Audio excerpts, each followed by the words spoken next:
2019 General Government Committee meeting to order. First up, we need approval of the agenda as presented. We have a motion and support. All in favor indicate by saying aye. Aye. Those opposed, the same. Passes unanimously. Next up, we have public comment. Word on public. Any public comment? We'll move on with no public comment to item 4, committee items. First on the committee item agenda is approval of the minutes from June 10th. We have motion and support. All in favor indicate by saying aye. Aye. Aye. Those opposed, the same. Passes unanimously. Next up, 4B, the Enterprise Group. Their report. Welcome. Good morning. Thank you for having me this morning. My name is Debbie Kelly. I'm with the Enterprise Group of Jackson, for those of you that don't know me. This morning we'll be reporting on our Blackman LDFA and our Village of Parma LDFA. That's the Local Development Finance Authority for both of those entities. If I may, I'll start with Blackman LDFA. You have a memo before you this morning. One thing that I would like to point out, I won't bore you by going through every detail. We've got a lot of tasks on the second page that we've done for our Jackson Technology Park North. You'll notice that we, items 11 through 14 are still pending. Those are items that we're working on now. We have a number of logos that we're going to be presenting to our board in August, so we can start marketing and get a nice sign out there, kind of future home of, to advertise it. But we do have a lot of interested folks already. So I know Amy from our office has been working very hard and getting some letters of intent, some proposals that we're going to be sharing with our LDFA board very soon. Other than that, Amy's working on our annual Smart Zone report, which is lots of fun to do, as you can all imagine. We meet every other month on the third Wednesday, so our next meeting is Wednesday, August 21st. I'm trying to think. We've made some changes to the Blackman LDFA partner page on the EG website, adhering to Public Act 57, which we have to have a number of items on there for all of our LDFAs and DDAs. It's a requirement to have those different documents, audits, things like that on our website for public viewing. Other than that, if there's any questions that I could answer. Questions, board? No questions. Move Thank on to the you. next one, please. Village of Parma LDFA, not a lot going on out there. The only update that I really have for you this morning would be, as of June 21st, the first phase has been completed as it relates to the sanitary sewer lift station improvements for future development out there in the park. OMM Engineering is now preparing to do some rock soundings to determine the exact area to put the detention chamber. There is rock in the area from the original borings. OMM is trying to place the chamber at a location where the rock will have minimum impact on the construction of that chamber. And the only other thing that I would point out is that after our annual meeting that we had in January, the Village of Parma LDFA board asked Amy to put together a series of timelines and everything that has occurred related to the Parma LDFA. So if anyone's interested in seeing that, we'd be glad to share that with you. It's a lot of information that Amy had put together. And then again, for the same partner page on our website, we had to add a lot of documents, audits, things like that, so we could adhere to Public Act 57. Thank you, Debbie. Any questions? Commissioner Waltz. How did we happen to choose OM&M Engineering? They've been the engineer for the Parma LDFA historically since I've been with the EG for 21 years. Just for a note, they're the engineers on record for the only wastewater treatment plant, the SRI, and other several things that went wrong in the county. I would recommend proceeding with caution. Thank you for that. I appreciate that. Any further questions? Thank you, Debbie, for your report. Thank you. Debbie, just a quick note for you. Our GIS has been working with a geologist to map all the coal mines in Jackson County, and with the new Blackman LDFA being in an area that was known for mining also, you may want to get a copy of that. George Econ is the professor emeritus from JC who did it, and I know that Scott could help you very easily with that information. Thank you, I appreciate that. Thank you all, have a great day. Thank you. Next up, we have Parks. Welcome, Kyle.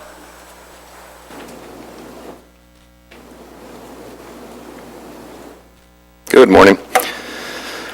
So in 2018, we had to remove pretty much all the playground equipment at Reedy County Park at Portage Lake. It was just past its useful life of 30 to 40 years, and the concrete footings were exposed and pretty much providing a hazard. So this park is at the top of our list for a new playground. This is a planned capital expense for 2019, and we do have a couple of park neighbors that provided a generous donation to provide funding for half of it. The playground would be ordered upon approval and would be installed late this summer or early in the fall. Be happy to answer any questions. Yes, sir. Questions, board? Commissioner Kennedy. The company that we have the price bid here for, was that the only company that we took a bid on the equipment for, or were there others? Well, we reached out to 4 companies, pretty much provided them the budget that we were working with, and we heard back from 2. And this was a lower bid. The second bid was $57,000, I think. Thank you. Bill? Commissioner, or Chair Shotwell. Kyle, this was approved by the Parks Board after review, correct? Correct. And just forwarded to the board? Yes. Thank you. Further questions? Commissioner Bear. Good morning, Kyle. Morning. According to the Miracle Midwest quote, it's $49,464, and that's the amount you're asking for, Yes. correct? Correct. Okay. And then we had a couple very generous citizens put up $25,000, and you said they're going to pay for half of this. How was that $25,000 factored into this 49? I mean, the parks, you're still asking for 100% of the quote. Well, they're paying 25 of the 49. Okay, then you don't need the board to approve 49 then. The purchase, we do. Pardon me, Mike? Yeah, the purchase, we're approving the purchase, regardless of where the money comes from, the purchase part. It's over his limit and Yes. mine to approve, so this board has to approve it, and you Right. can't approve. If I were to subtract out a donation, it's less than 25,000, and I can approve that. But that would circumvent the intent of the policy that we have, that I'm allowed 25, they're allowed 10, and this group here is allowed 75. So anything under 75,000 can be approved at committee. So my point is, I understand what you're saying, the 25 is not our money, it's somebody else's, but you're approving the purchase amount. Okay. Okay. Another question, you're excavating 38 by 39 feet, 15 inches deep, and you're supply and install 30 yards, 3-inch deep pea stone. And then you're putting 2 layers of geotextile fabric on top of the pea stone. So the surface that's included in this quote is geotextile fabric, and it's 12 inches below the grade around it. What's happening with that other 12 inches of material? So an additional capital project this year was a few loads of, and I can get the exact amount, but I couldn't hear you. So another capital project this year was, we purchased a bunch of safety surfacing for playgrounds. We just did the first load in June. We did 7 playgrounds. The second delivery is scheduled for the timing of this project, early September. We'll do 5 additional playgrounds of the soft wood chips that are graded for playgrounds. So that would be the top surface here. Okay, so the previously approved play surfacing will be used to make up that other foot of elevation? Correct. Yeah. Thank you. Other questions, committee? I have a question, Kyle. Sure. The donor of the $25,000, do they wish to remain anonymous? you know, or? They hadn't mentioned so. They're involved with the land that was donated for the park. It's that family, yeah. Pardon me? Shouldn't they be recognized? Okay. All right. I just want to make sure when somebody donates, they get recognition unless they choose not to. Sure. Yeah. Okay, I need a motion. So moved. Second. We have a motion and support. All in favor indicate by saying aye. Aye. Those opposed, the same. Passes unanimously. Thank you. Thank you, Kyle. Thank you. Oh, boy. Next up, finance report for May. Welcome, Cecilia.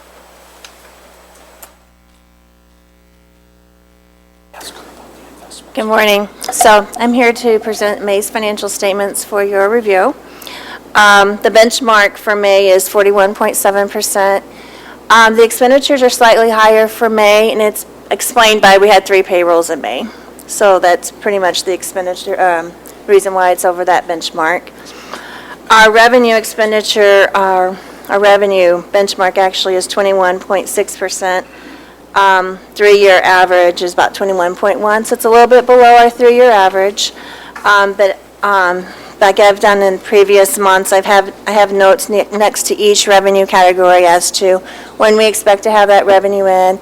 And I also make a note also pulling out the budgeted summer taxes to show a true variance between our benchmark. So for this month, it was more like 21.1%. Is there any questions on May that I can help explain? Questions, board, commissioners? No questions. Thank you for your report, Yes. Cecilia. Oh, go ahead. At our last meeting, prior meeting, we had conversation about investments just ever so briefly. I just want confirmation. The treasurer handles all the investments, pooled cash fund, and those sort of things, right? Yes. Yeah. Yes, she does. Okay, terrific, thank you. You're welcome. Question. Go ahead, Doc. This is for Mike. In the past, you mentioned that different departments have different accounts in it that's got money, okay, that just sits there and nobody knows really how much and so on and so forth. Is that taken into Yeah, I was going to say, no, we know how much. It's a pooled cash fund. The treasurer has a list of all those the monies, where she's invested them, what the return is, because what she does is she'll take the $40 million collectively, invest it in CDs and different instruments, and then when the interest comes in, she divides it based on your portion or that department or organization's portion of the pooled investment. That's how you disperse the interest earnings on it. So, and it is, it's just a more economical way of investing. There's different instruments, there's instruments that we can invest in that we would not be able to invest in if we had a smaller, lesser amount of money at one time. Thank you. Any other questions for Cecilia? Thank you. All right, you're welcome. Nice report. Moving on to item E, Administrator Controller, new policy number 5330, service animals. Yes, we did not have a policy on service animals, and the request had come in. We literally spoke with our attorneys about this, reviewed the policy with them. Actually, they drafted the bulk of this because it's some legal nuances. Anyone, I mean, it's pretty straightforward. Does anyone have any real questions or concerns about service animals or the like? Miniature horses? That's what I noticed that. That jumped out at me. Legally, I know, I did too. I was like, what? Miniature horses? We don't want miniature horses. But no, we have no choice in the matter. The courts have said that miniature horses are considered an acceptable service animal. I read correctly, though, that if it's not trained, leaving fecal matter, that would be a legitimate reason to Correct. expel the animal. Okay. Yes. Further questions on that policy? Didn't the airlines, okay, come up with a policy on what is a service animal? I'm sure they have, a number of airlines have their policies on it. And they have sizes of it, and they have to be trained and so on and so forth. Yeah, probably a miniature horse, yeah. There might be an exception for airplanes, I'm not sure. But for work place, there is not. Was this just an example, or are we serious about a miniature horse? No, this is, Court ruled exception. Okay.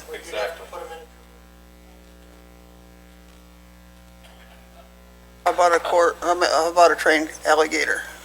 no. A dog or a horse? Yeah, okay.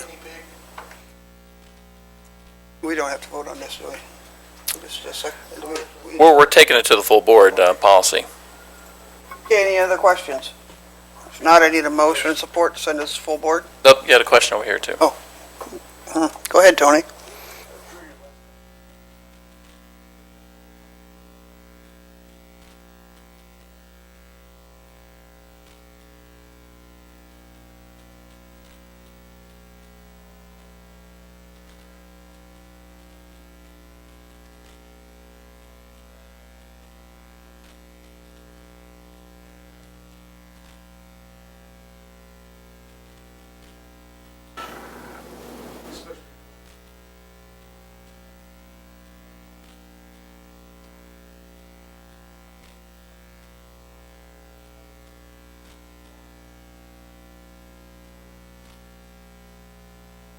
Just picking up, or mopping up a little bit of urine.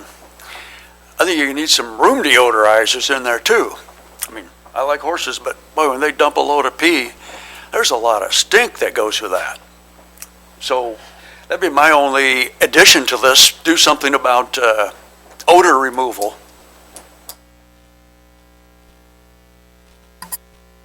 Thank you. Mike?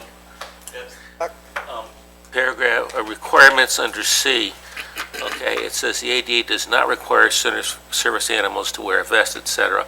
The county may not require documentation such as proof that the animal has been certified, trained, and licensed as a service animal as a condition for entry. That means that anybody can bring an animal in, and you don't have to ask for any documentation. That's correct. 2 legal questions.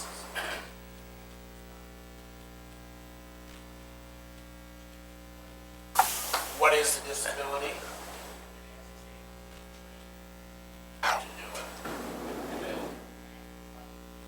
Well, actually, to be clear, for the record, we can ask 2 questions. Is the dog or animal a service animal required because of a disability? I can't ask them what their disability is.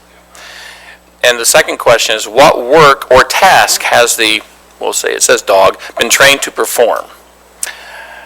We can ask that. But that's it. The courts have ruled on this, and we're just following, our policy is following what our attorney says. He wrote it, and to deal with these kind of issues.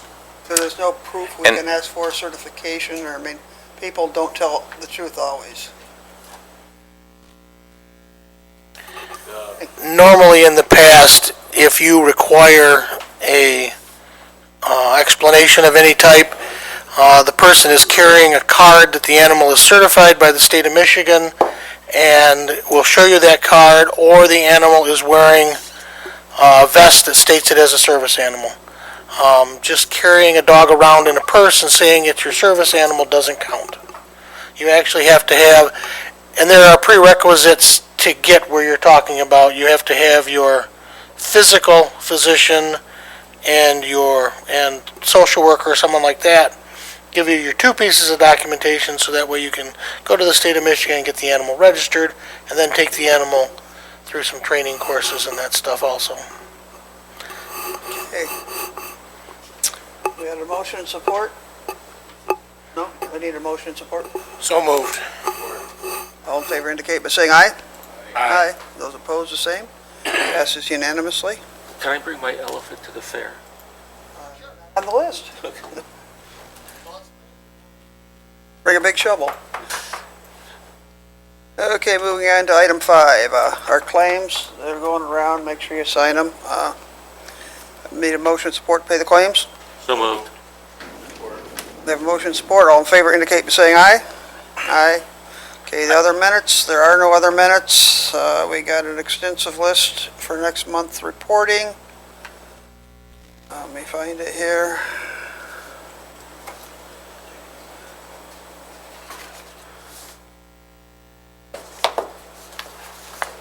Land Bank, Enterprise Group, Chamber of Commerce, BPW, and RSVP will be reporting next month. Moving on to item 6, public comment. Any public comment? Committee member comment. Commissioner Kennedy. I'm sure you didn't realize it, but I just got the claims. I just got to look at them. So, first of all, is there a reason we don't ever get them till today, till the day of the meeting? What was the question? I missed it. Is there a reason we don't get to look at these claims, that it doesn't come with the rest of the board docs? I'm just uncomfortable voting on something when I haven't even looked at it. I'm sure they're all fine. I just would like to be afforded the opportunity to look at the claims before I vote on them. That's all. We'll ask Administrator Overton to look at that. Okay, thank you. Okay, any other public comment? Meeting adjourned. Thank you.